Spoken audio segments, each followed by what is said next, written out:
Mabibilis na balita po tayo. Biglang umusok ang isang bus sa Vigan, Ilocos Sur matapos sumabog ang isang gulong nito sa likod. Agad pinababa ng driver ang sakay niyang mga pasahero na pupunta sana sa isang lamay.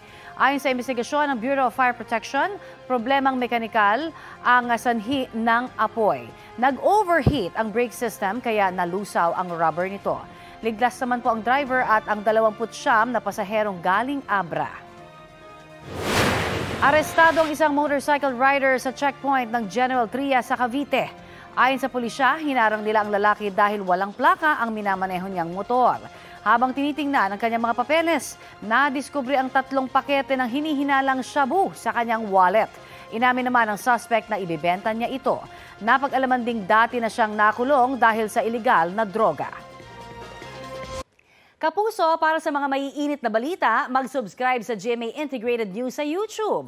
Sa mga kapuso naman abroad, subaybayan nyo kami sa GMA Pinoy TV at sa www.gmanews.tv.